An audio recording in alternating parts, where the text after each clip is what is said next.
قرآن مجید میں بہت سی جگہوں پر اللہ ذوالجلال نے ہمارے پیارے نبی سید الاولین والآخرین رحمت للعالمین خاتم النبیین محمد الرسول اللہ صلی اللہ تعالی علیہ وسلم کی رسالت اور آپ کو دنیا کے لیے رحمت بنا کر بھیجنے کا مقصد یہ فرما دیا ہے کہ آپ کا دین اور آپ کی ہدایت اور آپ کی دی ہوئی تعلیمات یہ پوری دنیا میں پھیلے گی اور تمام ادیان پر محمد الرسول اللہ صلی اللہ علیہ وسلم کا دین اسلام یہ غالب ہو کر رہے گا۔ لوگ کوشش کریں گے اس روشنی اور نور کو بجھانے کے لیے، لیکن اللہ ذوالجلال ایک ہی ارادہ کیے ہوئے ہیں اور اس کا ایک ہی فیصلہ ہے وَيَأْبَى اللَّهُ إِلَّا أَن يُتِمَّ نُورَهُ کہ اللہ ذوالجلال اپنے اس نور اور روشنی کو پوری دنیا میں پھیلا کر رہیں گے اور اس کا اتمام فرمائیں گے۔ اس آیت میں بھی جو میں نے آپ کے سامنے پڑھی ہے اسی چیز کا اظہار ہے۔ هُوَ الَّذِي أَرْسَلَ رَسُولَهُ بِالْهُدَى کہ اللہ ذوالجلال نے اپنے رسول کو ہدایت دے کر بھیجا ہے۔ ہدایت سے مراد قرآن اور سنت کی تعلیم ہے اور وحی کا علم ہے۔ وَدِينِ الْحَقِّ اور آپ کو عملی زندگی دے کر بھیجا ہے، یعنی قرآن اور سنت کا علم ہی سیکھ لینا ہی کافی نہیں ہے، بلکہ اس کے مطابق اپنی زندگی کو بنا لینا، اطاعت اور اتباع اور اس کا رنگ اپنی زندگی پر چڑھانا۔ اس لیے اللہ تعالیٰ نے اپنے پیغمبر کو بھیجا ہے لِيُظْهِرَهُ عَلَى الدِّينِ كُلِّهِ تاکہ آپ کے دین کو تمام دینوں پر اللہ تعالیٰ غالب فرمائے۔ وَكَفَى بِاللَّهِ شَهِيدًا اور اس آیت میں یہ اشارہ ہے کہ اللہ ذوالجلال خود اس کی نگرانی کریں گے، خود اس کی ذمہ داری اللہ نے اٹھائی ہے کہ میں اس پیغمبر کے ذریعے اس کی تعلیم کو اور اس دین کو پوری دنیا کے ادیان پر غالب کروں گا، اور اللہ اس شہادت کے لیے اور اس ذمہ داری کے لیے کافی ہے۔ میں 3 باتیں اس سلسلے میں آپ حضرات کے سامنے عرض کرنا چاہتا ہوں۔ پہلی بات یہ ہے کہ جس دین کو اللہ ذوالجلال نے غالب کرنے کا وعدہ کیا ہے اس کا نصاب کیا ہے اور وہ دین کون سا ہے، وہ بھی بہت ساری جگہوں پہ اللہ ذوالجلال نے اس کا تذکرہ کیا ہے اور 4 چیزوں کا ذکر فرمایا ہے۔ هُوَ الَّذِي بَعَثَ فِي الْأُمِّيِّينَ رَسُولًا مِّنْهُمْ يَتْلُو عَلَيْهِمْ آيَاتِهِ اور آخر میں اللہ نے فرمایا ہے وَإِنْ كَانُوا مِنْ قَبْلُ لَفِي ضَلَالٍ مُّبِينٍ کہ یہ لوگ بہت واضح گمراہی میں اور اندھیرے میں ہیں، اور ان کو اس اندھیرے سے نکالنے کے لیے جو نصاب دیا گیا ہے اور اس دین حق کو سمجھنے کے لیے جو پروگرام دیا گیا ہے وہ 4 چیزیں۔ اب جو شخص بھی اس قافلے کا ساتھی بننا چاہتا ہے، جو شخص بھی اس تحریک کو لے کر اٹھنا چاہتا ہے جس کو محمد الرسول اللہ صلی اللہ علیہ وسلم لے کر اٹھے تھے، ان کے لیے نصاب کیا ہے، ان کو کیا پڑھنا پڑھانا چاہیے، اور پھر جو اس تحریک کی قیادت کرنے والا ہو اور اس تحریک میں شامل ہونے والے ہوں ان کی زندگی، ان کا تزکیہ نفس اور ان کا کردار وہ کیسا ہونا چاہیے، تو پھر اللہ ذوالجلال اس دین کو پوری دنیا میں غالب کریں گے۔ تو جو شخص بھی اس تحریک میں شامل ہونا چاہے، محمد الرسول اللہ صلی اللہ علیہ وسلم کے دیے ہوئے مشن کو آگے پھیلانا چاہے، تو ان کے لیے یہ ضروری ہے یتلو علیہم آیاتی، کہ وہ قرآن مجید کی تلاوت کرنے والے ہوں، ان کو قرآن مجید پڑھنا آتا ہو اور قرآن مجید ان کو سنانا آتا ہو۔ یہ سب سے پہلی صفت ہے۔ اور دوسری صفت اس نصاب کی یہ ہے وَيُعَلِّمُهُمُ الْكِتَابَ وَالْحِكْمَةَ، کہ صرف قرآن مجید کی تلاوت ہی نہیں بلکہ باقاعدہ اس کو سیکھنا اور سکھانا۔ اسی طرح حدیث رسول صلی اللہ علیہ وسلم کو سیکھنا اور سکھانا، یہ اس تحریک کے ارکان کی بنیادی ذمہ داری ہے۔ میں یہاں صرف اس طرف توجہ دلاؤں گا کہ ہمارا دور ہو یا ہم سے پہلے بھی بہت سی جماعتیں اور بہت سی تحریکیں غلبہ دین کے نام پر، غلبہ اسلام کے نام پر اور اقامت دین کے نام پر کھڑی ہوئی ہیں، اور بہت سے لوگوں نے دعوے کیے ہیں کہ میری تحریک اور یہ میرا نظم وہ ہے جس کے ذریعے ہم دین کو پوری دنیا میں غالب کریں گے۔ لیکن یاد رکھیے کہ ان میں ایسے ایسے لوگ بھی شامل رہے ہیں اور ایسے ایسے حضرات کو اس تحریک کا رکن بنا لیا جاتا ہے کہ جن کو اوپر دیکھ کر قرآن مجید پڑھنا نہیں آتا۔ تو یہ تو پہلی بنیاد ہی ہم سے وہ ختم ہو جاتی ہے، یتلو علیہم آیاتہ۔ جو خود جاہل ہو اس کو قرآن پڑھنا اور سننا سنانا نہ آتا ہو، جس کو قرآن مجید کا علم نہ ہو، جس کو محمد الرسول اللہ صلی اللہ تعالیٰ علیہ وسلم کی سنت اور آپ کی حدیث مبارک کا پتہ نہ ہو، تو مجھے بتائیے کہ وہ اس تحریک کا کیسے رکن بنے گا اور اس کے ذریعے کس طرح اللہ ذوالجلال پوری دنیا پہ اسلام کو غالب کرے گا۔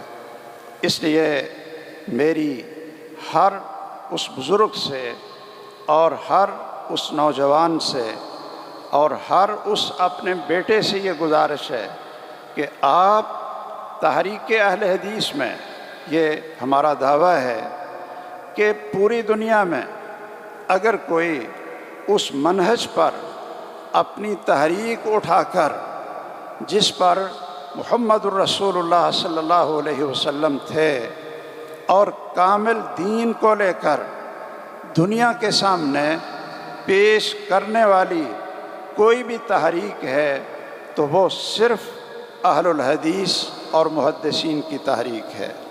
اس کے علاوہ اور جتنی بھی تحریکیں ہوں وہ کسی دین کے ایک جز کو لے کر برپا ہوں، دین کا ایک حصہ لیا اور اوپر پورے دین کو گھما دیا۔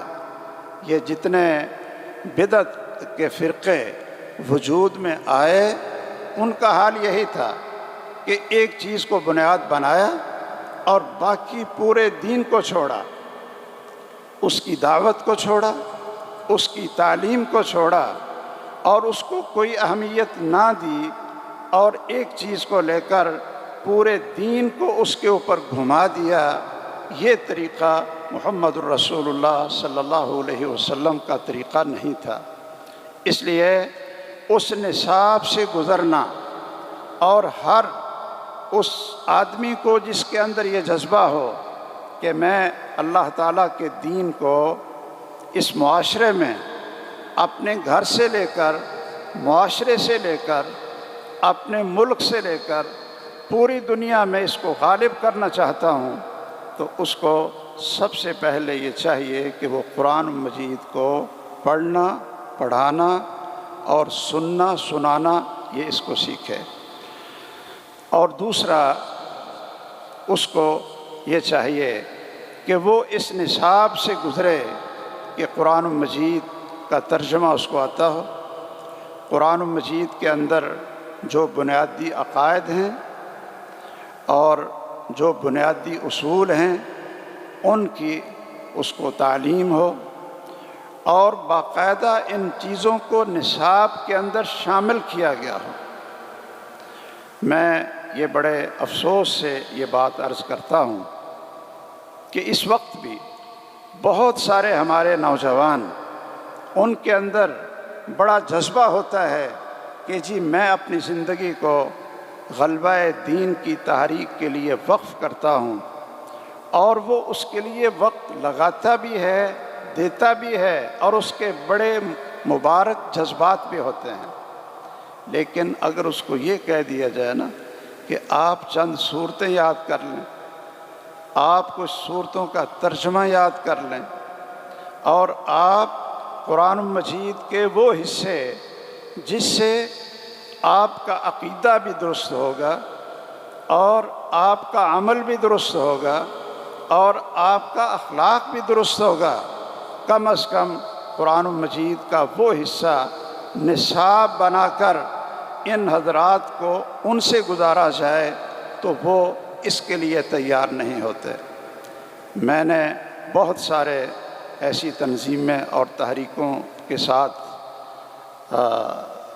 کچھ یہ تعلق رہا، اور وہ مجھ سے رہنمائی بھی لینے کی کوشش کرتے رہے، تو میرا سب سے پہلا مطالبہ یہی ہوتا تھا کہ جو بھی اس تحریک میں شامل ہونے والے ہیں ان کو پہلے قرآن پڑھاؤ، ان کو قرآن پڑھنا آتا ہو، یتلو علیہم آیاتہ، اور ان کے لیے ایک نصاب مقرر کرو۔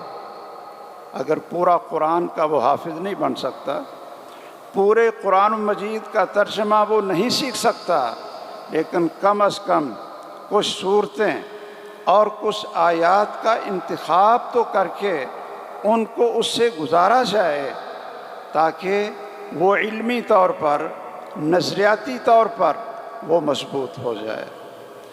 یہ چونکہ ہمارے ہاں اس چیز کا فقدان رہتا ہے، اور اس کا نتیجہ کیا نکلتا ہے کہ وہ شخص جب دیکھتا ہے کہ اس تحریک کے اندر کوئی مجھے وہ چیز نظر نہیں آتی جو میں چاہتا تھا، تو اس کو الگ ہونا بڑا آسان ہوتا ہے اس کے لیے۔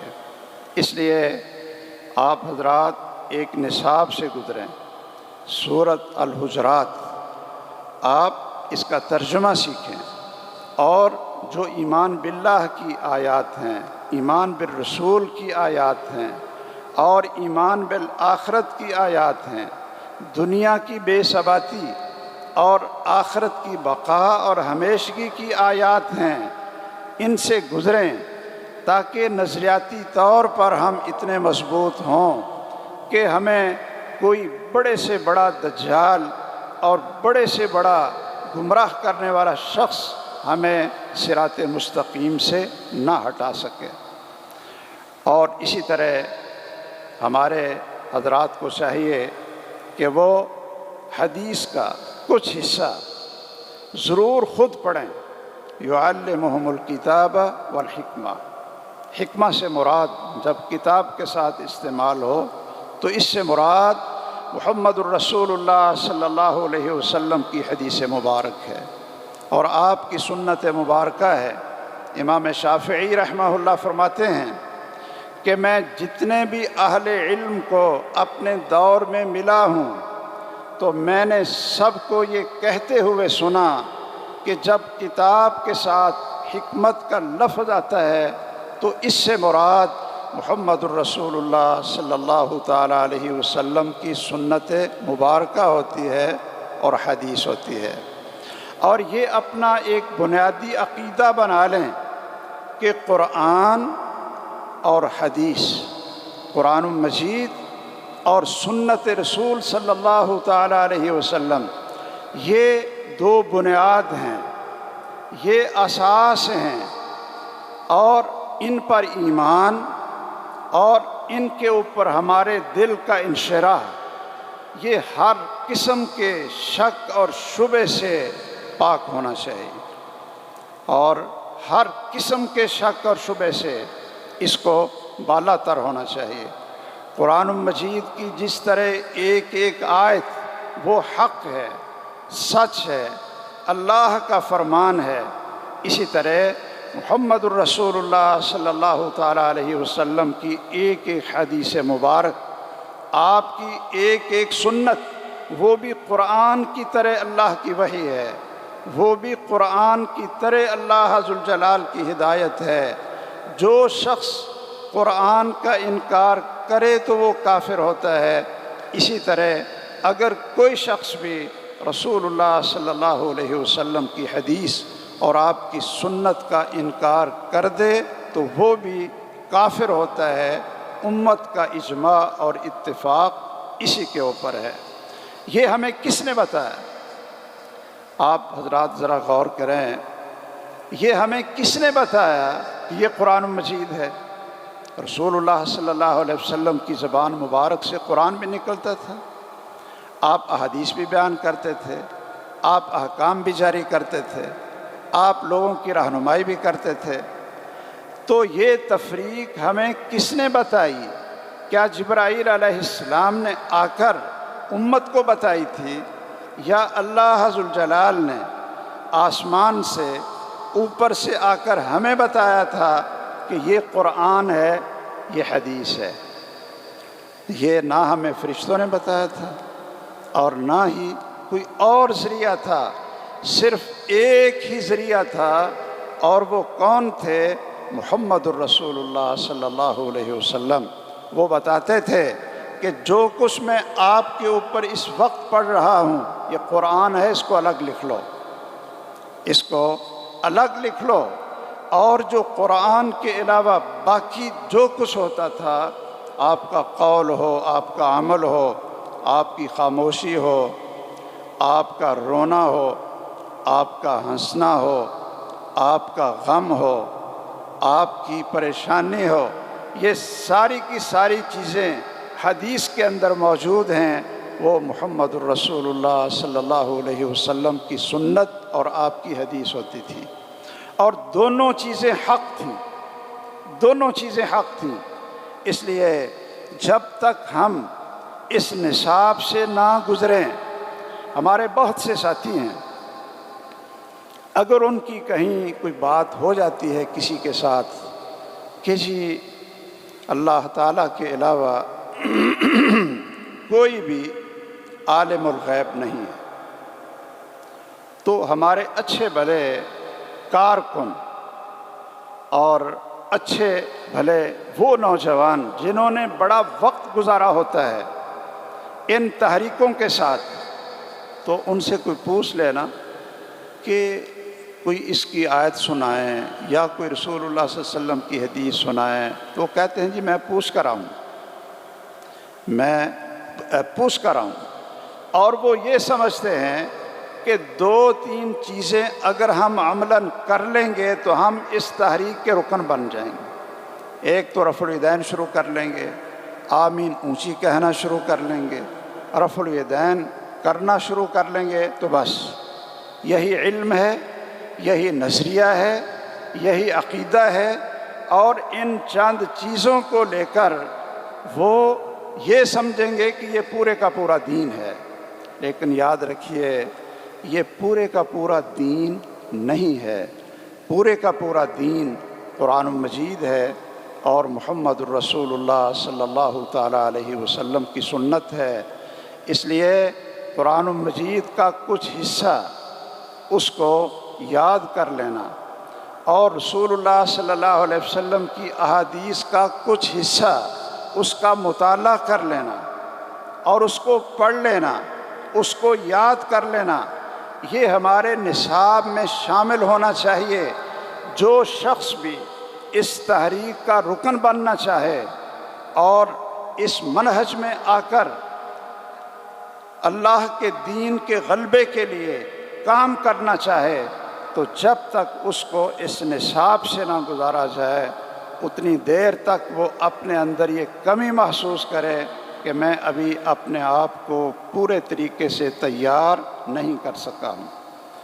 اور قرآن اور سنت کی تعلیم اور اس کے علم کے ساتھ ساتھ ایک جو بہت ضروری چیز ہے اور اس سے بھی زیادہ ضروری ہے کہ قرآن اور سنت کا علم بھی ہو اور اس علم کا پریکٹیکل بھی ہو، اس پر عمل بھی ہو، اور اس عمل کے ذریعے انسان کا اندر، انسان کا نفس اور انسان کا دل یہ اس کے ظاہر سے زیادہ خوبصورت ہو اور زیادہ پاکیزہ ہو۔ یاد رکھیے، قرآن کی تلاوت اور قرآن مجید کی تعلیم اور صحیح احادیث کی تعلیم، اس کا نتیجہ اسی تعلیم کے ذریعے وَيُزَكِّيهِمْ، جب تک ہمارا تزکیہ نہیں ہوگا، جب تک ظاہری اور باطنی بیماریوں سے ہمیں چھٹکارا نہیں ملے گا، جب تک ہمارا باطن وہ ظاہر سے زیادہ خوبصورت اور زیادہ روشن نہیں ہوگا، اتنی دیر تک اس تحریک کے اندر برکت نہیں آئے گی، اور ان حضرات کے ذریعے دین کا غلبہ وہ کبھی نہیں ہوگا۔ اللہ ذوالجلال نے جب اس چیز کا اعلان کیا کہ ہم اس پیغمبر کے ذریعے اس دین کو پوری دنیا میں غالب کریں گے، تو اللہ ذوالجلال نے اس کا طریقہ آگے بتا دیا ہے، محمد الرسول اللہ صلی اللہ علیہ وسلم۔ اس کے قائد اور رہنما وہ محمد صلی اللہ علیہ وسلم ہوں گے، اور جو آپ کے ساتھی ہیں ان کی صفات اور خوبیاں بھی اللہ ذوالجلال نے ذکر کر دیں، اور اس کا نصاب بھی اللہ ذوالجلال نے ذکر کر دیا، اور اس تحریک کا جو قائد ہے اس کی محنت اور اس کی تربیت اور اپنے ارکان اور کارکنان کا تزکیہ اور پریکٹیکل ان کو قرآن اور سنت کا عمل اور قرآن اور سنت کا رنگ ان کے عقیدے پر، ان کے جسم پر، ان کے عمل پر اور ان کے کردار پر، ان کی سیاست پر اور ان کے کاروبار پر، جب تک ہر چیز کے اوپر قرآن اور سنت کا رنگ نہیں چڑھے گا اتنی دیر تک یہ تحریک آگے نہیں اٹھ سکتی ہے۔ اور رسول اللہ صلی اللہ علیہ وسلم کا طریقہ یہی تھا۔ میں کئی دفعہ بہت حیران ہوتا ہوں کہ بہت سے ساتھیوں سے پوچھتے ہیں نا کہ بھئی آپ کو کتنی دیر ہو گئی ہے آپ اس کام میں لگے ہیں اور کسی نہ کسی قرآن اور سنت کے اعلاء کے لیے تحریک کے اندر آپ شامل ہیں، تو آپ سنت کے مطابق اگر آپ وضو کا طریقہ اور طہارت کے مسائل وہ بتا دیں، کہتے ہیں جی یہ تو ہمیں کسی نے سکھائے نہیں۔ رسول اللہ صلی اللہ علیہ وسلم کیا کرتے تھے؟ آپ نے صحابہ کے سامنے وضو کیا اور پھر صحابہ سے کہا، من توضأ نحو وضوئی ھذا، کہ لوگوں جس طرح تم نے دیکھا کہ میں نے وضو کیا، اس طرح جس شخص نے وضو کیا اور پھر 2 رکعت نماز پڑھی، غفر لہ ما تقدم من ذنبہ، اللہ ذوالجلال اس کے پہلے سارے گناہوں کو معاف کر دیا۔ سیدنا عثمان رضی اللہ تعالیٰ عنہ خلیفہ تھے، یہ کیا ضرورت تھی کہ وہ ایک کرسی منگواتے ہیں اور مسجد کے صحن میں سارے صحابہ کو بلا لیتے ہیں اور کہتے ہیں کہ آئیے میں تمہارے سامنے آج وضو وہ کر کے دکھاؤں جو میں نے محمد الرسول اللہ صلی اللہ علیہ وسلم کو وضو کرتے دیکھا تھا۔ آخر کیا وجہ ہے کہ سیدنا علی المرتضیٰ رضی اللہ تعالیٰ عنہ کوفے کی مسجد میں اونچی جگہ پر کرسی منگوا کر بیٹھتے ہیں اور لوگوں سے کہتے ہیں الا اریکم کیف کان رسول اللہ صلی اللہ علیہ وسلم یتوضا۔ اب آپ شاید یہ سوچتے ہوں گے بھئی اتنے بڑے بڑے خلیفہ ہیں، ان کو کوئی اور کام نہیں تھا؟ یہ وضو سکھانا یہ کوئی طریقہ ہے؟ یہ کون سا کام ہے؟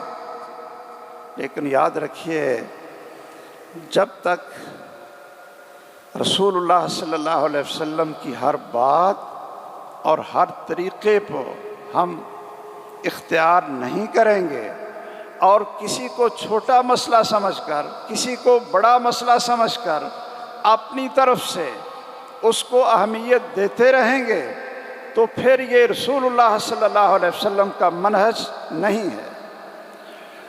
آخر کیا وجہ تھی کہ رسول اللہ صلی اللہ علیہ وسلم کے پاس ایک شخص آتا ہے اور کہتا ہے کہ مجھے سکھائیے کہ 5 نمازوں کے اوقات کیا ہیں، نمازوں کے اوقات کیا ہیں۔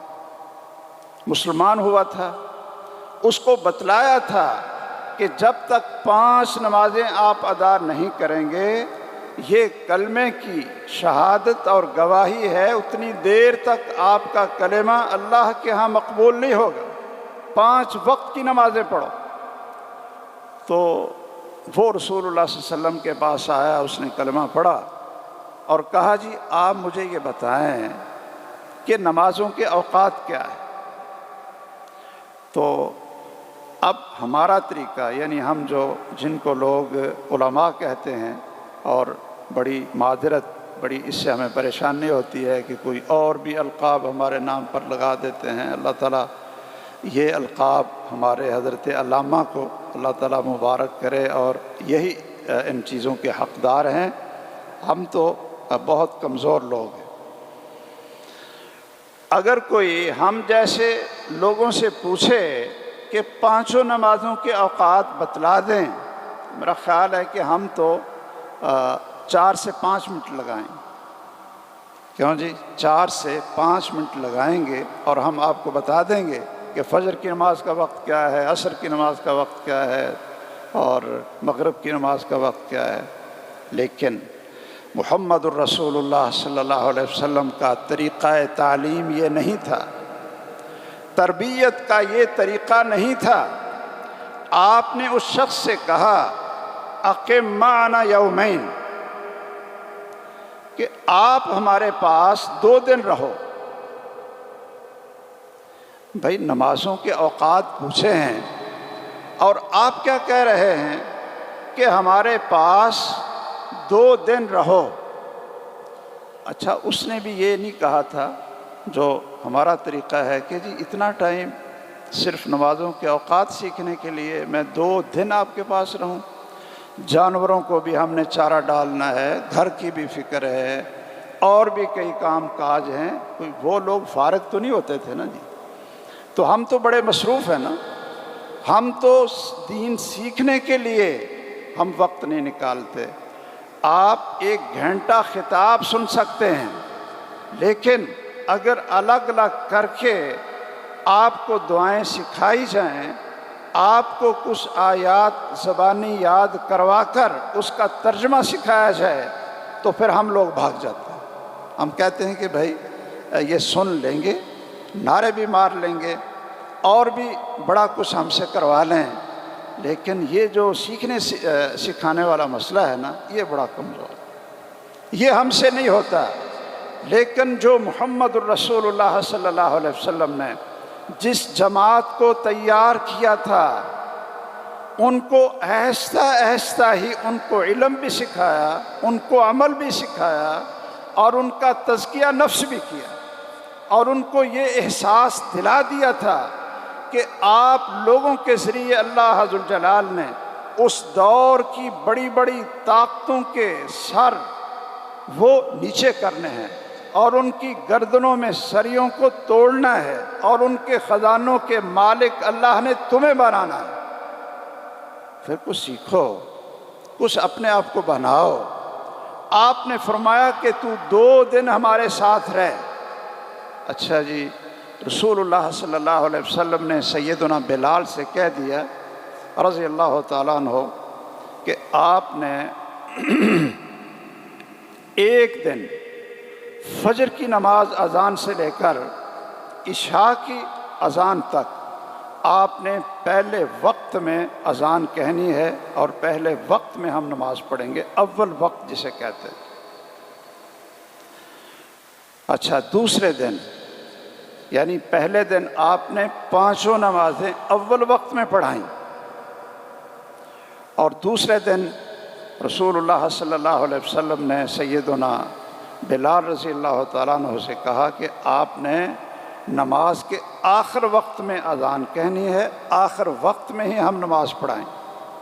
تو دوسرے دن آپ نے 5 نمازیں نماز کے آخر وقت میں پڑھائیں۔ ٹھیک ہے جی؟ اچھا، جب 2 دن کی 10 نمازیں مکمل ہو گئیں تو آپ نے پوچھا اَیْنَ أُرَاهُ السَّائِلُ، کہ وہ آدمی جس نے 2 دن پہلے مجھ سے نماز کے اوقات پوچھے تھے وہ کہاں ہے؟ وہ کہاں ہے؟ وہ کھڑا ہو گیا، کہنے لگا جی ہاں انا یا رسول اللہ صلی اللہ علیہ وسلم، اے اللہ کے رسول صلی اللہ علیہ وسلم، میں ہوں، میں نے پوچھا تھا۔ اچھا، آپ نے فرمایا کہ یہ پتہ چل گیا نا، یہ اول وقت ہے اور دوسرے دن یہ آخر وقت ہے۔ اب اول سے لے کر آخر تک جو کچھ درمیان میں بھی ہے یہ بھی نمازوں کا وقت ہے، اس کے اندر اندر آپ نماز پڑھیں گے تو نماز ادا ہوگی۔ شاید ہم نے بھی ساری زندگی خطبے اور درس سنے ہیں، اور ہمیں بھی شاید آج تک پتہ نہ چلا ہو کہ نمازوں کے وقت کی ابتدا، اول وقت کیا ہے اور آخر وقت کیا ہے، اور ہم نے پوچھا بھی نہیں۔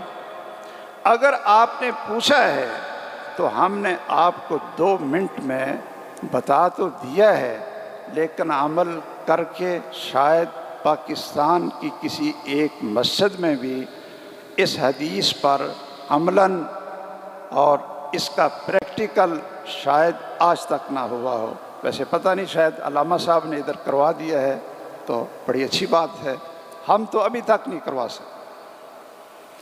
اچھا، اس لیے کیا ہمارا حال کیا ہے؟ اگر میں آپ میں سے کسی سے پوچھوں صرف احساس دلانے کے لیے کہ عشاء کی نماز کا آخر وقت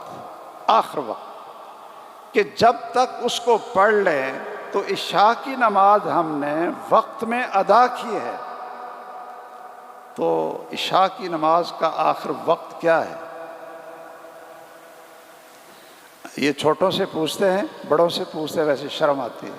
ہاں جی، آپ بتاؤ چھوٹے، آپ ہر جگہ پہ پہنچے ہوتے ہیں درس سننے کے لیے، آپ کو شوق بہت ہے، بتائیے۔ نصف رات کتنے بجے ہوتی ہے؟ 1 بجے ہوتی ہے۔ اچھا، یعنی آپ 1 بجے تک عشاء کی نماز پڑھ لیں گے تو نماز ادا ہو۔ کیوں جی ایسے ہی؟ بتائیے نا، یہ بیٹا صحیح کہہ رہا ہے؟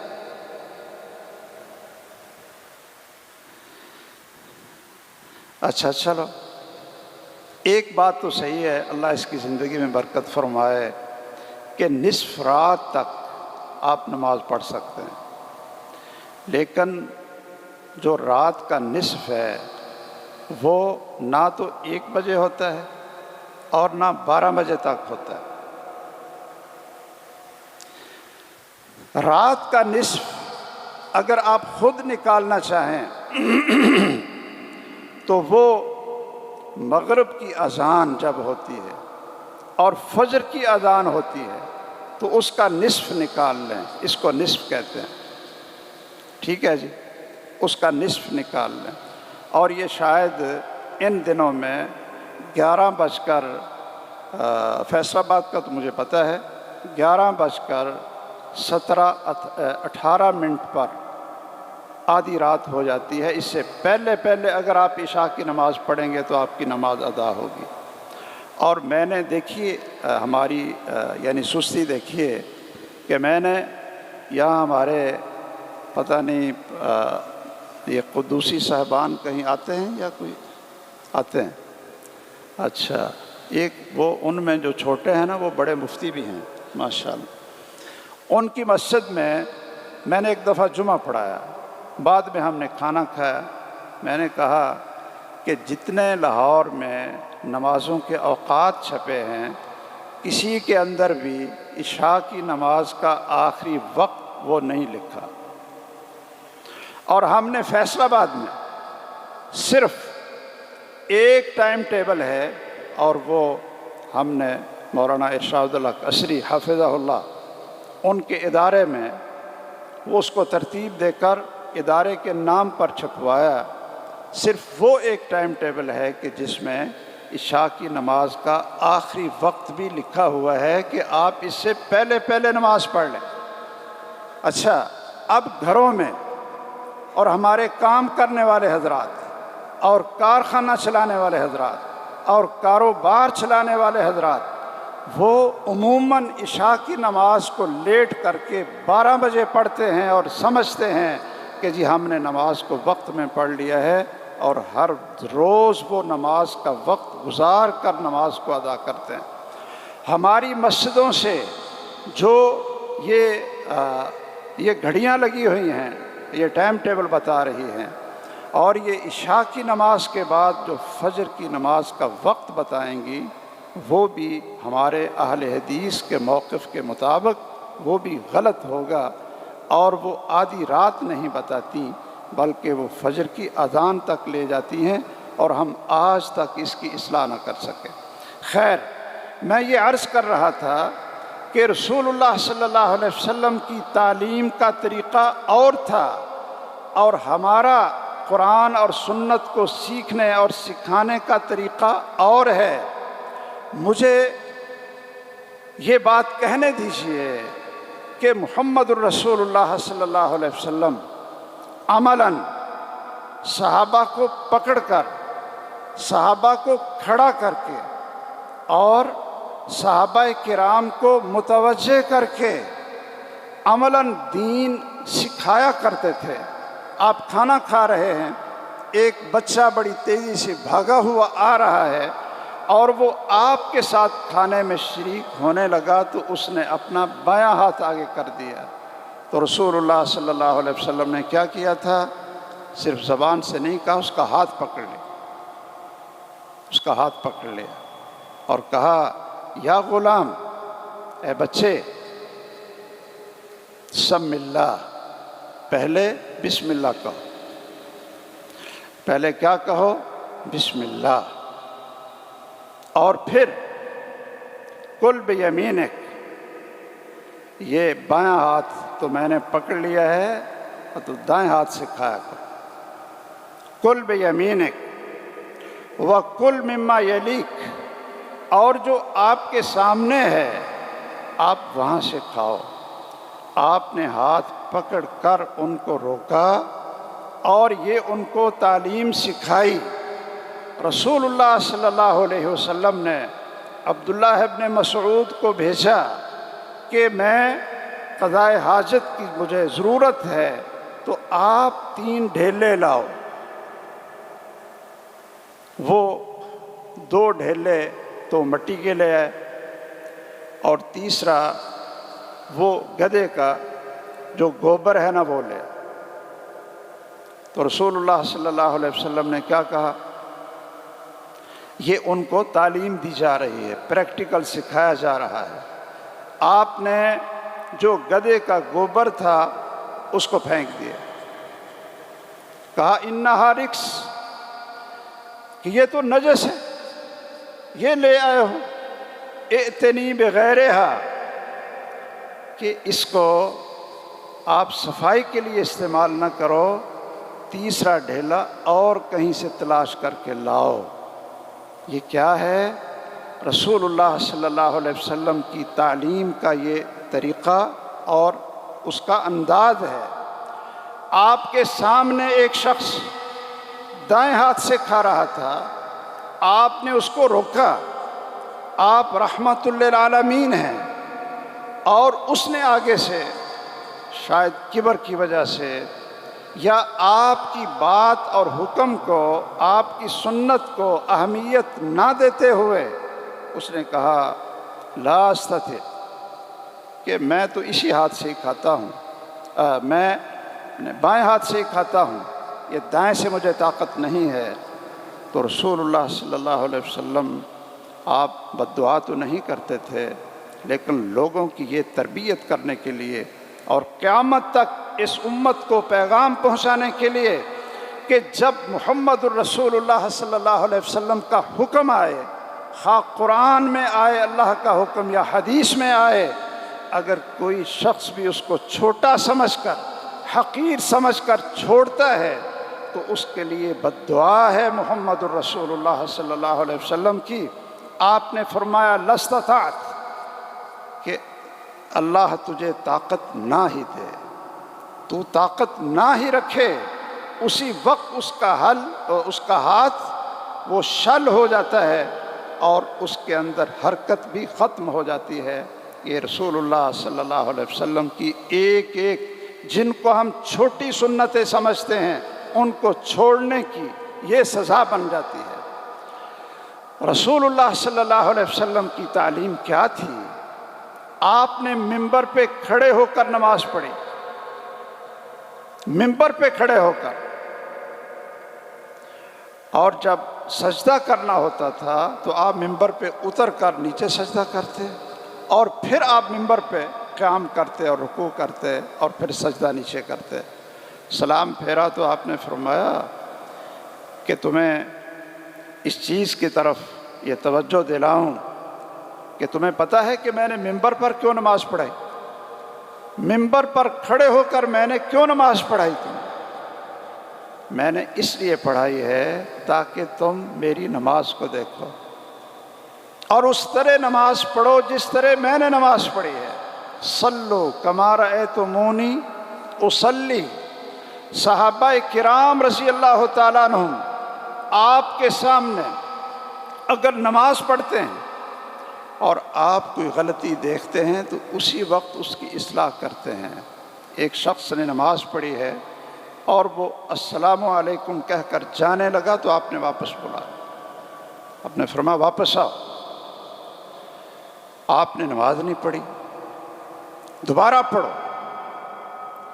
اس نے پھر پڑھی تو رسول اللہ صلی اللہ علیہ وسلم نے اس کو پھر کہا، تو جانے لگا تو آپ نے کہا تو نے نماز نہیں پڑھی، ارجع فصلی فإنک لم تصلی، نماز نہیں پڑھی تو نے۔ اس نے پھر پڑھی، تیسری دفعہ پھر آپ نے پڑھائی اور پھر وہ جانے لگا تو آپ نے کہا کہ نماز تو نے پڑھی نہیں۔ آج ہم کہتے ہیں جی جیسے پڑھ لو ہو جاتی، نماز پڑھ لو جیسے پڑھ لو ہو جاتی ہے۔ اچھا اگر جیسے پڑھ لو ہو جاتی ہے تو محمد الرسول اللہ صلی اللہ علیہ وسلم کو 3 دفعہ اس کو بار بار نماز پڑھانے کا کیا مقصد تھا؟ جب آپ نے تیسری دفعہ کے بعد بھی کہا کہ تو نے نماز نہیں پڑھی تو اس نے کہا ما احسن غیر ھذا فعلمنی کما علمک اللہ یا رسول اللہ صلی اللہ علیہ وسلم۔ اے اللہ کے رسول صلی اللہ علیہ وسلم، اس سے اچھی اور خوبصورت مجھے نماز نہیں آتی۔ ما احسن غیر ھذا، آپ مجھے نماز کا وہ طریقہ سکھائیں جو اللہ ذو الجلال نے آپ کو سکھایا ہے۔ اور اللہ تعالیٰ نے آپ کو طریقہ بھی صرف وحی سے نہیں سکھایا، بلکہ جب نماز فرض ہوئی، معراج کی رات 5 نمازیں فرض ہوئیں، معراج کی رات 5 نمازیں فرض ہوئیں، تو اگلے دن جبرائیل علیہ السلام کو بھیجا، جبرائیل علیہ السلام کو بھیجا تو انہوں نے 2 دن آپ کو امام بن کر اور رسول اللہ صلی اللہ علیہ وسلم کو مقتدی بنا کر 2 دن نمازیں پڑھائیں، 2 دن نمازیں پڑھائیں۔ پہلے دن اول وقت میں پڑھائیں اور دوسرے دن آخر وقت میں پڑھائیں۔ تو یہ نماز تو اللہ نے سکھائی ہے۔ اس شخص نے بھی کہا کہ جو اللہ نے آپ کو نماز سکھائی ہے جبرائیل امین کے ذریعے علیہ السلام، آپ مجھے وہ نماز سکھائیں۔ تو ہمیں بھی چاہیے کہ ہم اپنی اپنی نماز نہ لیے پھریں کہ جیسے پڑھ لیں گے، اور کوئی کیسے پڑھتا ہے کوئی کیسے پڑھتا ہے۔ ایک ہی نماز ہے اور صرف وہ ہے جو محمد الرسول اللہ صلی اللہ علیہ وسلم نے پڑھی، اور اس کا عملاً طریقہ صفیں بنا کر یہ ہم ویسے احادیث میں پڑھتے ہیں، ویسے معذرت ہم خود بڑے کوتاہ کار ہیں اور اس پر ہمارا عمل نہیں ہوتا۔ جب آپ نماز پڑھاتے تھے نا، آپ نماز پڑھاتے تھے، ابو بکر رضی اللہ تعالیٰ عنہ خلیفہ بنے تو وہ نماز پڑھاتے تھے، عمر بن خطاب خلیفہ بنے تو وہ نماز اس مصلی کے امام تھے۔ جو بھی خلیفہ بنتا تھا اس کی سب سے پہلی ذمہ داری یہی ہوتی تھی کہ مصلی پہ کھڑے ہو کر نماز بھی 5 آپ نے پڑھانی ہے اور خطبہ بھی آپ نے دینا۔ اور جس کو نماز پڑھانی نہ آتی ہو، جس کو خطبہ دینا نہ آتا ہو، وہ اسلامی ریاست کا نہ سربراہ بن سکتا ہے نہ حکمران بن سکتا ہے، اور یہ سب کچھ بدل جائے گا اگر اسلامی، یہ جس کو ریاست مدینہ کے نام سے اس کو ہم یاد کرتے ہیں، ریاست مدینہ کے نام سے اس کا جو امیر اور اس کا خلیفہ ہوتا تھا، جو حاکم ہوتا تھا، وہ 5 وقت کا نمازی ہی نہیں، نماز کا امام بھی ہوتا تھا اور خطیب بھی ہوتا تھا، اس مسجد کا وہ خطیب بھی ہوتا تھا۔ رسول اللہ صلی اللہ علیہ وسلم نے سیدنا ابو بکر رضی اللہ تعالیٰ عنہ سے کہا کہ تم نماز پڑھاؤ، یہ لوگوں کو بتانے کے لیے کہ میرے بعد خلیفہ کون ہو۔ کئی نمازوں کا وقت آیا، ایک دن مغرب کی نماز کا وقت تھا۔ یہ سنن ابی داود کی صحیح سند سے یہ حدیث ہے کہ آپ نے حکم دیا کہ ابو بکر سے کہو نماز پڑھا۔ لوگوں نے دیکھا کہ ابو بکر تو ہمیں نظر نہیں آیا، تو انہوں نے حضرت عمر سے کہا کہ آپ پڑھا دو۔ چنانچہ سیدنا عمر رضی اللہ تعالیٰ عنہ نے مغرب کی نماز پڑھا دی۔ رسول اللہ صلی اللہ علیہ وسلم کو جب آواز پڑی کانوں میں کہ میں نے تو کہا تھا ابو بکر کو کہو کہ نماز پڑھائے، اور مجھے اب نماز یہ جو قرات سنی جا رہی ہے یہ عمر بن خطاب نماز پڑھا رہے ہیں۔ اچھا بھئی، عمر بن خطاب کوئی چھوٹے سے آدمی تھے؟ کیا ان کے پیچھے نماز نہیں ہوتی تھی؟ کیوں جی؟ اچھا، رسول اللہ صلی اللہ علیہ وسلم نے جب نماز ختم ہوئی تو دوبارہ صحابہ کو بلایا۔ آپ تو بیمار تھے، گھر میں تھے، اپنے حجرے میں تھے، آواز آئی کہ عمر بن خطاب رضی اللہ تعالیٰ عنہ نے نماز پڑھائی ابو بکر کی موجودگی میں، اور آپ کا حکم یہ تھا کہ ابو بکر پڑھائے۔ تو رسول اللہ صلی اللہ علیہ وسلم نے کہا کہ دوبارہ نماز پڑھو، دوبارہ نماز پڑھو، اور ابو بکر نماز پڑھائے۔ اس سے ہمیں کیا پتہ چلتا ہے کہ آپ کے ایک ایک حکم کے پیچھے، آپ کی ایک ایک سنت اور ایک ایک حدیث پہ، یہ حدیث کے پیچھے وہ سبق ہے، وہ درس ہے اور وہ رہنمائی ہے کہ ہم ذرہ بھی ادھر ادھر ہو جائیں تو گمراہی کا شکار ہو جائیں۔ چنانچہ مغرب کی نماز دوبارہ پڑھائی اور سیدنا ابو بکر رضی اللہ تعالی عنہ نے پڑھائی۔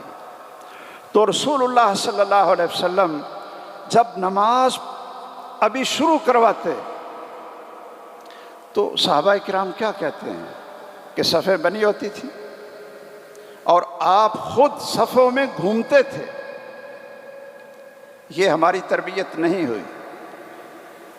آپ صفوں میں گھومتے تھے، پھرتے تھے اور دیکھتے تھے کون آگے ہے کون پیچھے ہے۔ کسی کو کہتے تقدم، وہ تھوڑا سا آگے ہو جاؤ، کسی سے کہتے تاخر کہ تھوڑا سا پیچھے ہو جاؤ، صف کو سیدھا کرو۔ اور جب صفیں زیادہ ہوئیں تو سیدنا عمر رضی اللہ تعالیٰ عنہ نے آدمیوں کو مقرر کر دیا، لوگوں کی ڈیوٹی لگائی کہ بلال تو نے اقامت کہنی ہے، یہ تیری ذمہ داری ہے کہ پہلے ساری صفیں چیک کرو۔ جب تک آواز نہیں آتی تھی کہ صفیں ساری سیدھی ہو گئی ہیں، اتنی دیر تک محمد الرسول اللہ صلی اللہ علیہ وسلم اللہ اکبر نہیں کہتے تھے، اور عمر بن خطاب بھی اور عثمان غنی بھی اتنی دیر تک اللہ اکبر نہیں کہتے تھے جب تک ساری صفیں درست نہیں ہو جاتی تھی۔ کیا ہمارے جو کارکنان ہیں دین کے غلبے کے لیے بہت بڑا جذبہ رکھتے ہیں، ان کی تربیت اور ان کی جو عملی پریکٹیکل ہے، کیا وہ ہم ان کو سکھا رہے ہیں اور وہ وقت نکال رہے ہیں یہ چیز سیکھنے کے لیے؟ صحابہ کرام رضی اللہ تعالیٰ عنہم آپس میں بیٹھتے ہیں تو کیا کہتے ہیں کہ رسول اللہ صلی اللہ علیہ وسلم کی نماز سب سے زیادہ کون جانتا ہے؟ ابو حمید ساعدی کہتے ہیں کہ میں تم سب سے زیادہ رسول اللہ صلی اللہ علیہ وسلم کی نماز کو جانتا ہوں۔ 10 صحابہ موجود ہیں، ان میں بڑے بڑے اکابر صحابہ بھی موجود تھے۔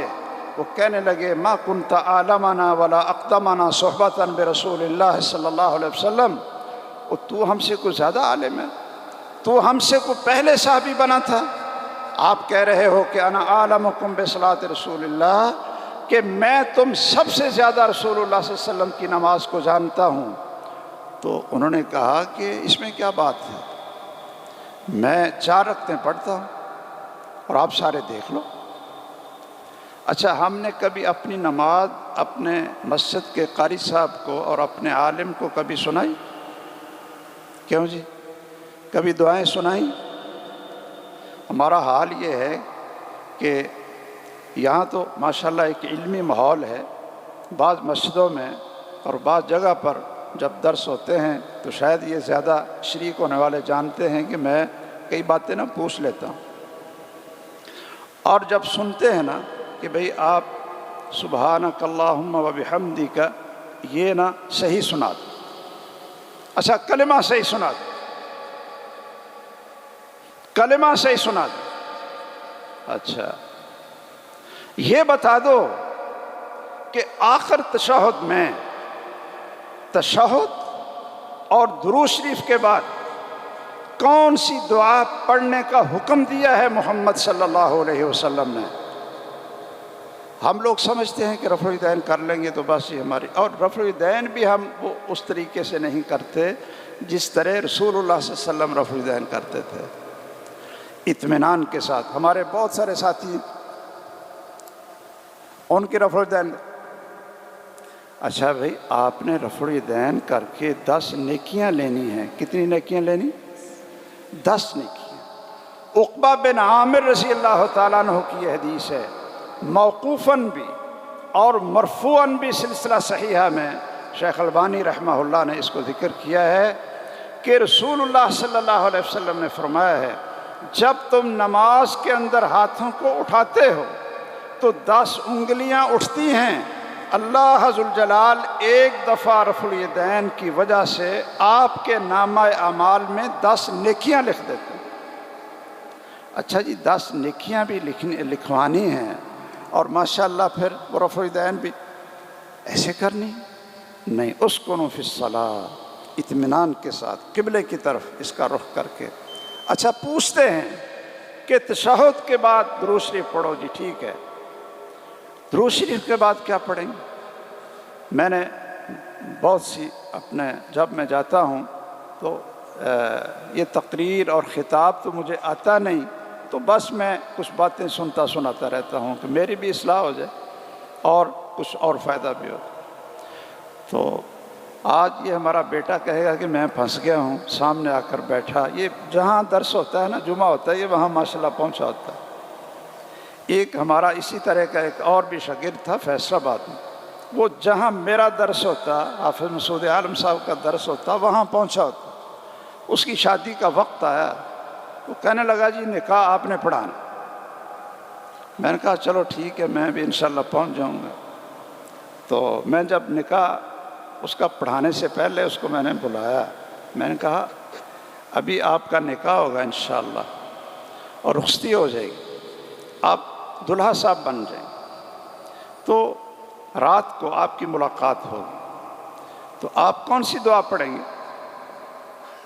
کہتے ہیں جی یہ تو میں نے پتہ ہے۔ اتنے درس سنے آپ نے اور اتنی مبارک دعا، اتنی مبارک دعا۔ بھئی ہر شخص چاہتا ہے نا کہ اللہ مجھے نیک بیٹے بیٹیاں عطا کرے، کیوں جی؟ ہر ایک شادی شدہ کی، یہ شادی کرنے والے کی خواہش کیا ہوتی ہے؟ نیک بیٹے بیٹیاں عطا کرے جس پر شیطان کا داؤ نہ لگے۔ اچھا رشتہ ڈھونڈ لیتے ہیں اور کوشش کرتے ہیں کہ جس کو دین کی سمجھ ہو، تاکہ ہمارے بچوں کی اور بچیوں کی صحیح تربیت ہو۔ اچھا جو بنیادی کام ہے وہ ہم سیکھتے نہیں۔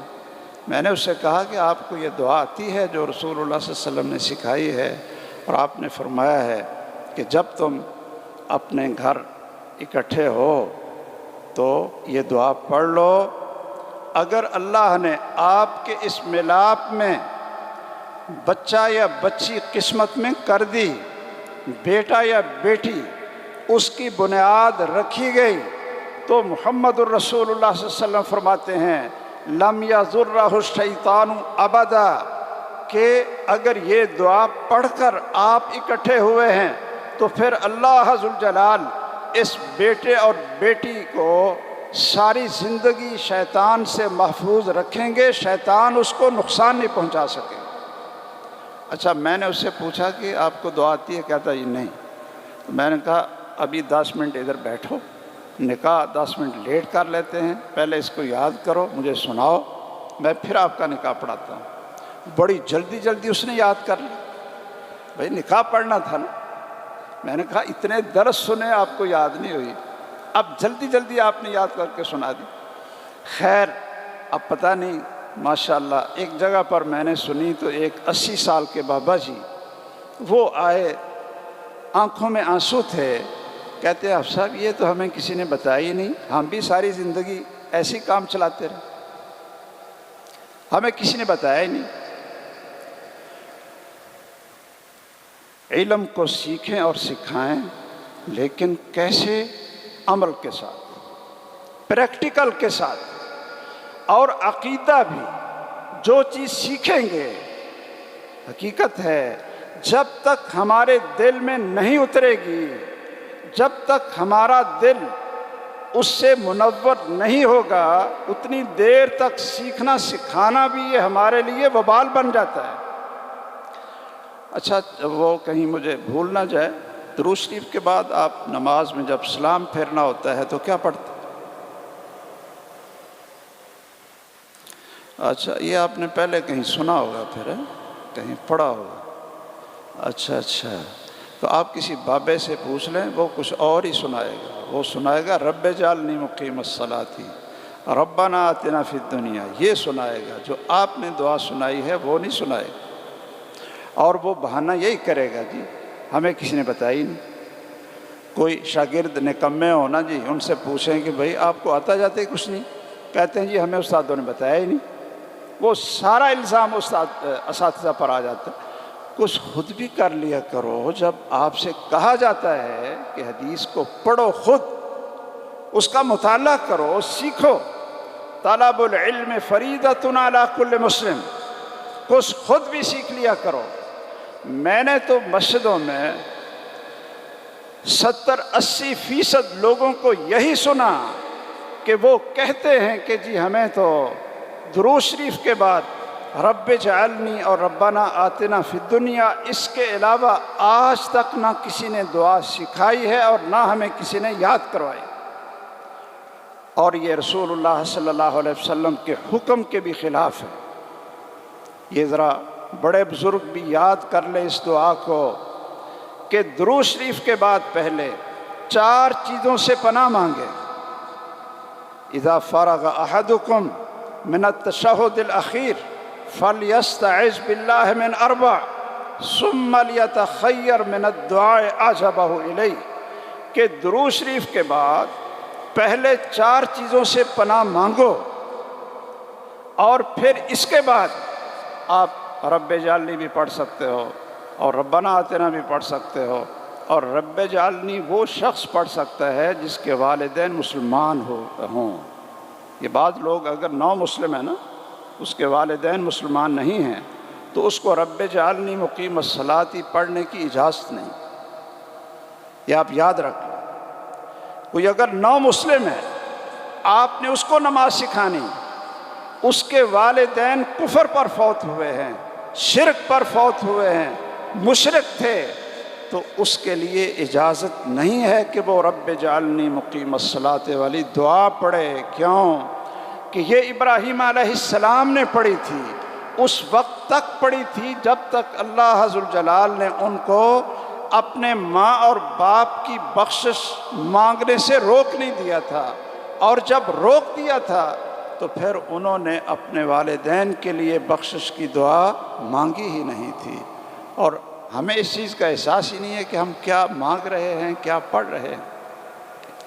میں یہ عرض کرنا چاہتا ہوں کہ ہمیں چاہیے کہ ہم ایک نصاب سے گزریں اور عملاً دین سیکھیں، عملاً اخلاق سیکھیں، عملاً اپنے دل کو حسد سے، کینے سے، بغض سے اور کسی مسلمان کی تحقیر سے دل کو پاک اور صاف کریں۔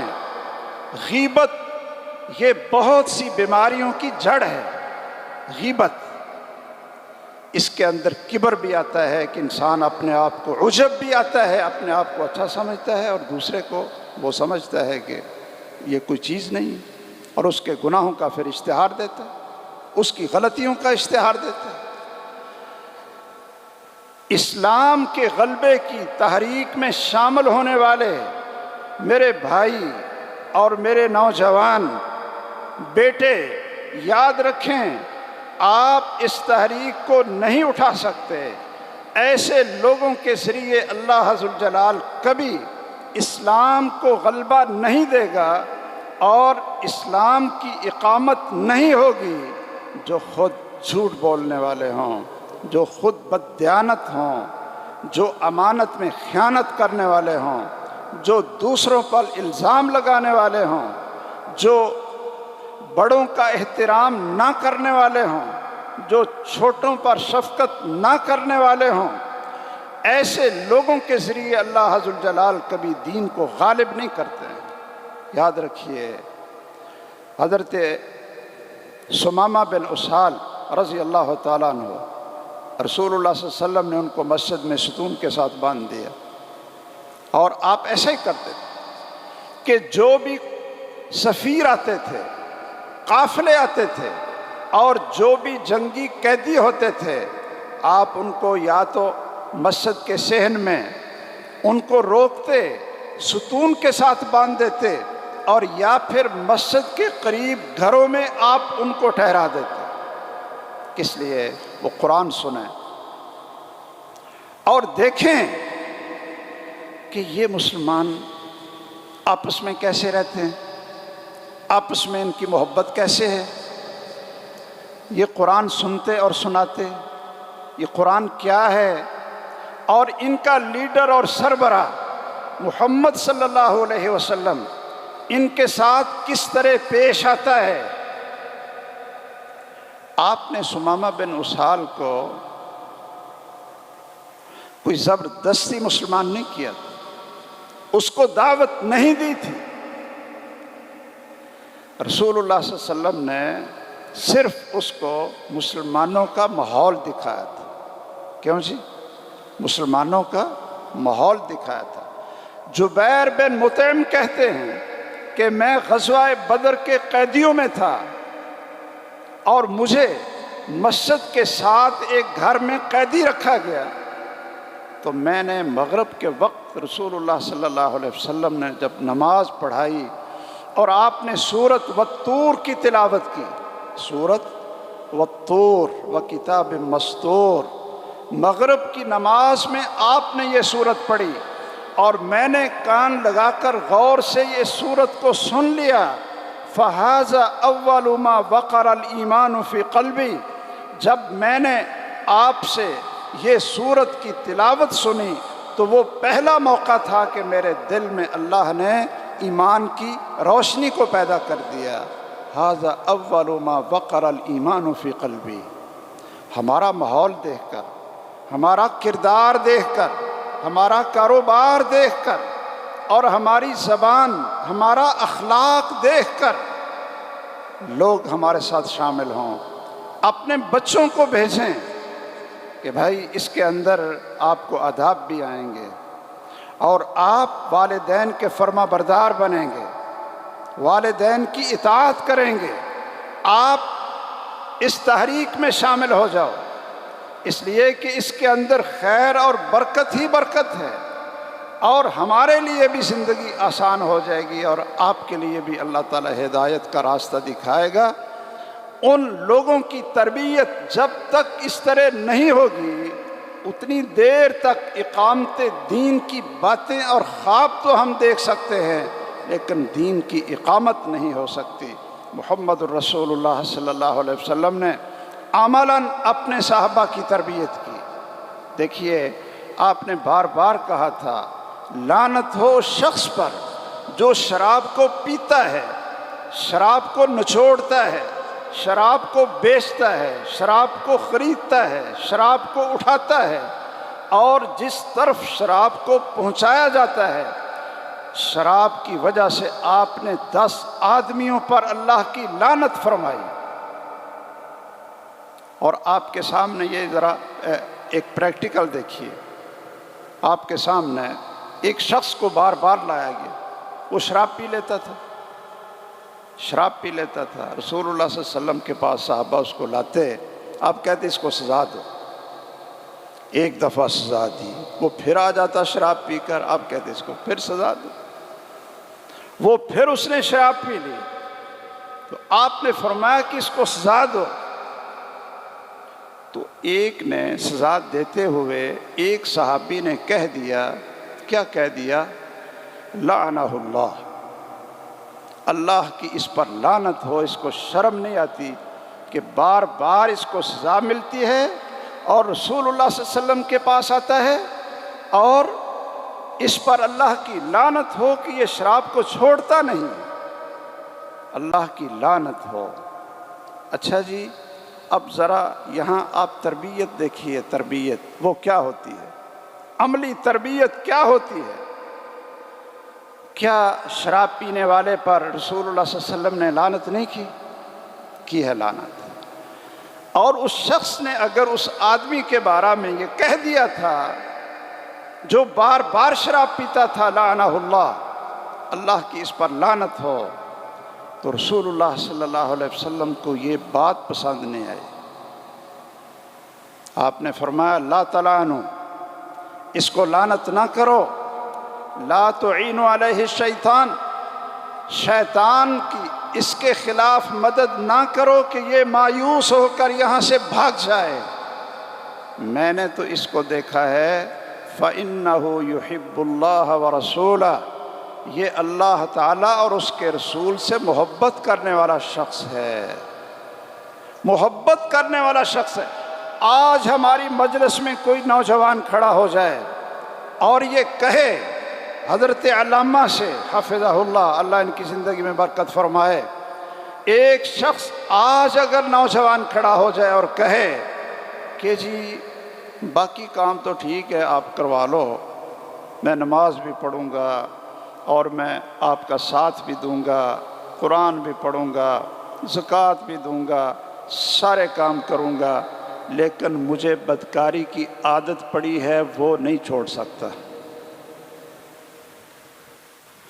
تو آپ لوگ اور ہمارے جیسے جو کم علم وہ اس کو کیا کہیں؟ یا آپ لوگ کیا کہیں گے؟ ایک آدمی کھڑا ہو کر کہتا ہے جی ٹھیک ہے میں نماز تو پڑھ لوں گا، لیکن آپ مجھے اجازت دیں، میں بدکاری نہیں چھوڑ سکتا۔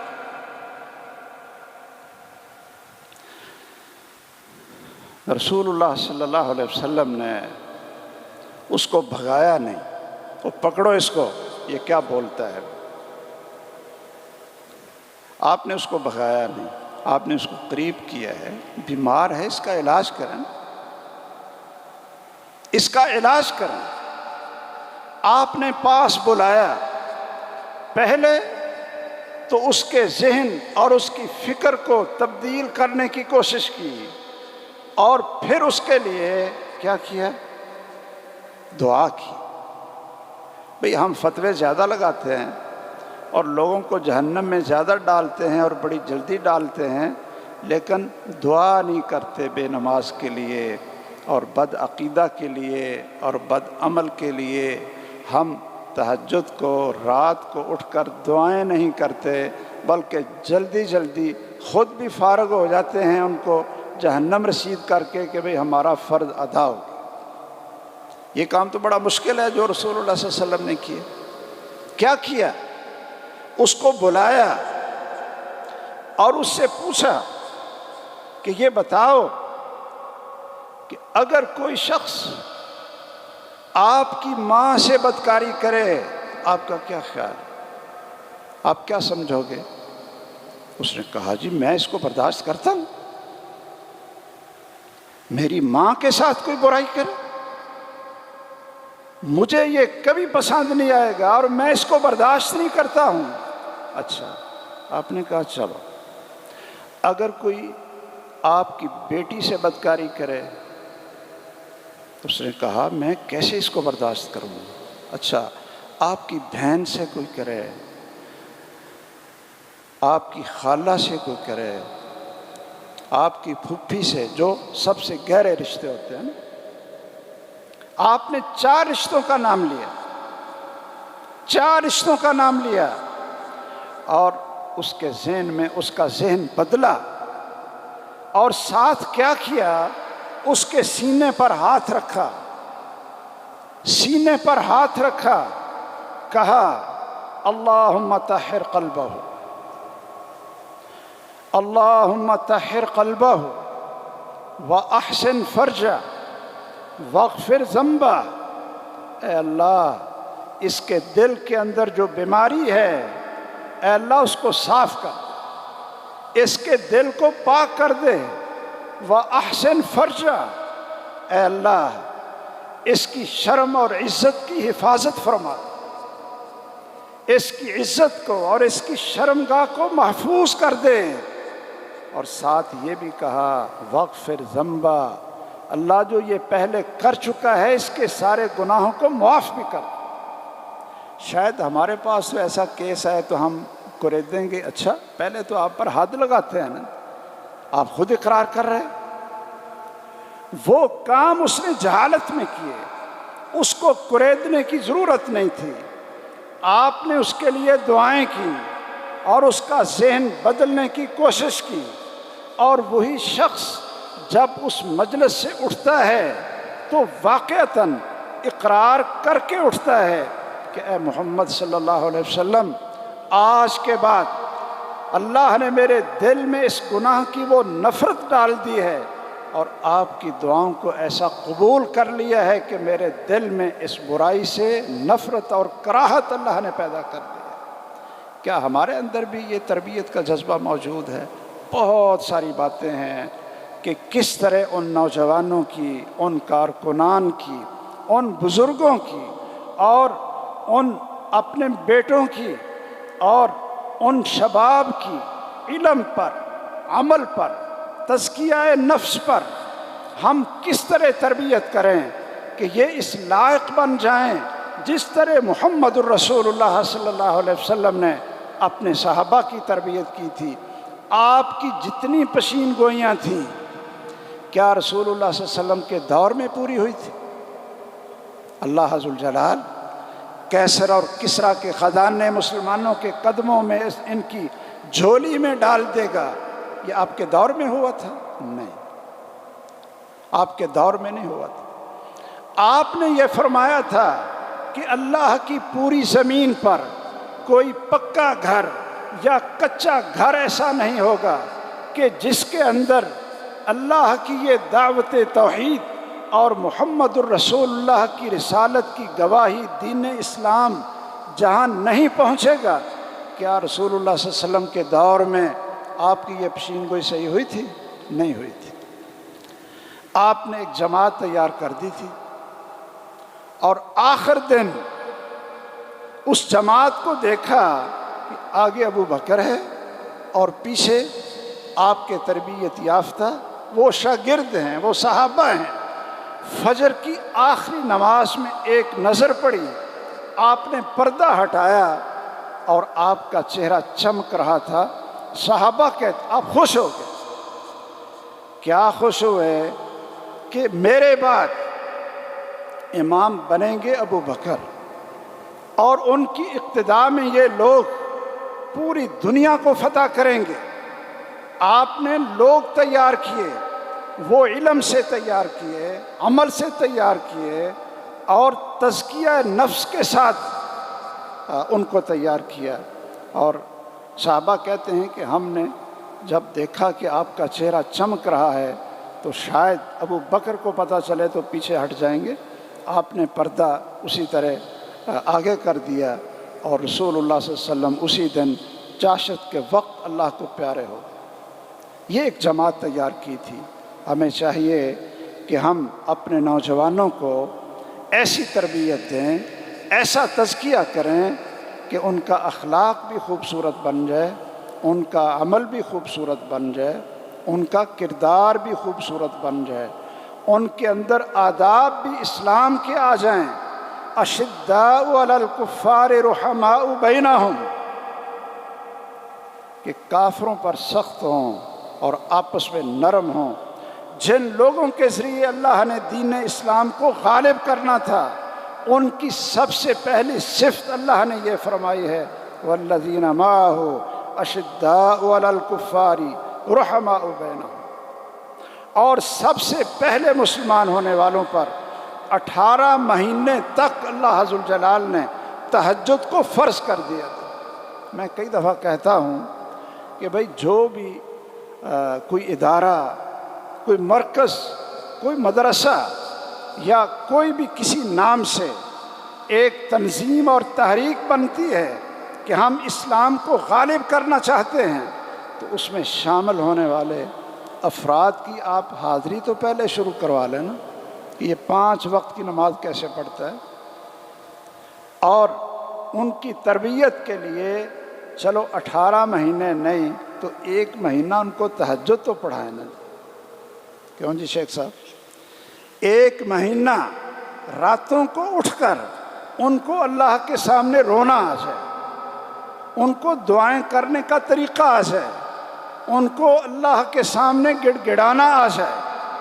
کوئی ایسے لوگ تو تیار کر دینا کہ ہم تو دنیا سے چلے جائیں، لیکن اللہ ذوالجلال اس جماعت کے اور ان افراد کے ذریعے دین کو غالب کریں، اور قرآن اور سنت کو اللہ ذوالجلال پوری دنیا میں بلند کر دیں، اور ہر جگہ پر یہ دعوت پھیل جائے اور عام ہو جائے۔ اس کے لیے نصاب کی ضرورت ہے، محنت کی ضرورت ہے، حسن اخلاق کی ضرورت ہے، تزکیہ نفس کی ضرورت ہے، اور ان کو عملی پریکٹیکل کروانے کی ضرورت ہے، جس کی ہمیں بھی ضرورت ہے جو آپ کو سنانے والے ہیں، اور سننے والوں کی بھی ضرورت ہے۔ یہی ایک طریقہ ہے انشاءاللہ جو محمد الرسول اللہ صلی اللہ علیہ وسلم نے اختیار کیا تھا، اور آخر اللہ ذوالجلال نے آپ کے دین کو پوری دنیا میں غالب کیا تھا۔ آج بھی 24 گھنٹوں میں کوئی منٹ ایسا نہیں گزرتا کہ جب اللہ کی زمین پر اشہد ان لا الہ الا اللہ، اشہد ان محمد الرسول اللہ، اذان کی یہ آواز اور ہمارے دین اسلام کی پوری دعوت یہ نہ گونجتی ہو، کوئی ایسا وقت نہیں ہوتا۔ اور یہ صحابہ کرام کی قربانیاں تھیں اور محمد الرسول اللہ صلی اللہ علیہ وسلم کی تربیت تھی۔ اللہ تعالیٰ مجھے بھی توفیق دے، آپ حضرات کو بھی توفیق دے کہ آپ اس مشن میں شامل ہوں اور ایسے کارکنان بن جائیں کہ واقعتاً جو محمد الرسول اللہ صلی اللہ علیہ وسلم کے صحابہ پر رنگ تھا، وہ رنگ جب چڑھ جائے گا اور اس کی خوشبو پھیلے گی، آپ کے دل جب منور ہو جائیں گے، اس کی روشنی پھیلے گی، تو اللہ کی مدد بھی آئے گی اور انشاءاللہ دین اسلام کے غلبے کی بنیاد بھی رکھی جائے گی۔ اللہ تعالی ہم سب کو توفیق دے، آمین۔ وآخر دعوانا ان الحمد للہ رب العالمین۔ سبحانک اللہم وبحمدک، اشہد ان لا الہ الا انت، استغفرک واتوب الیک۔